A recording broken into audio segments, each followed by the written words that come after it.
Genesis 50. Joseph fell on his father's face, wept on him, and kissed him. Joseph commanded his servants, the physicians, to embalm his father, and the physicians embalmed Israel. 40 days were used for him, for that is how many days it takes to embalm. The Egyptians wept for Israel for 70 days. When the days of weeping for him were past, Joseph spoke to Pharaoh's staff, saying, "If now I have found favor in your eyes, please speak in the ears of Pharaoh, saying, My father made me swear, saying, Behold, I am dying.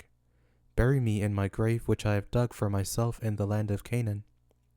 Now therefore, please let me go up and bury my father, and I will come again." Pharaoh said, "Go up and bury your father, just like he made you swear."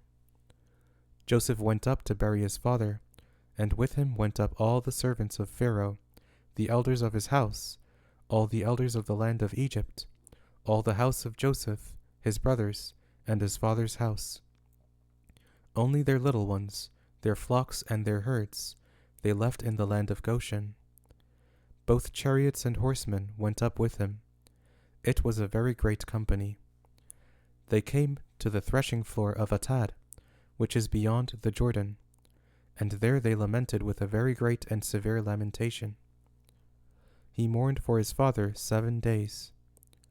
When the inhabitants of the land, the Canaanites, saw the mourning in the floor of Atad, they said, "This is a grievous mourning by the Egyptians." Therefore its name was called Abel Mizraim, which is beyond the Jordan. His sons did to him just as he commanded them. For his sons carried him into the land of Canaan, and buried him in the cave of the field of Machpelah, which Abraham bought with the field, as a possession for a burial site, from Ephron the Hittite, near Mamre.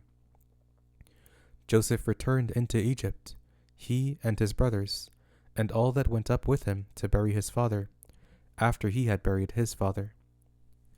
When Joseph's brothers saw that their father was dead, they said, "It may be that Joseph will hate us, and will fully pay us back for all the evil which we did to him." They sent a message to Joseph, saying, "Your father commanded before he died, saying, You shall tell Joseph, Now please forgive the disobedience of your brothers, and their sin, because they did evil to you. Now please forgive the disobedience of the servants of the God of your father."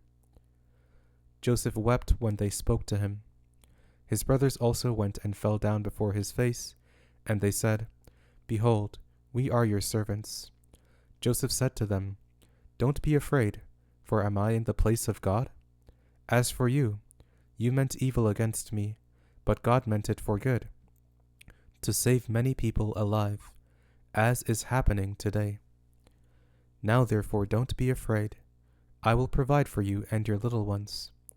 He comforted them, and spoke kindly to them. Joseph lived in Egypt, he and his father's house. Joseph lived 110 years. Joseph saw Ephraim's children to the 3rd generation. The children also of Machir, the son of Manasseh, were born on Joseph's knees.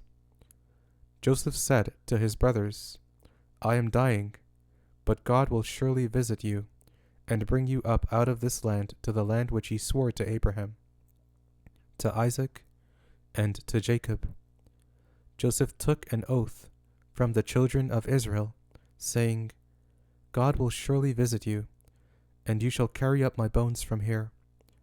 So Joseph died, being 110 years old, and they embalmed him, and he was put in a coffin in Egypt.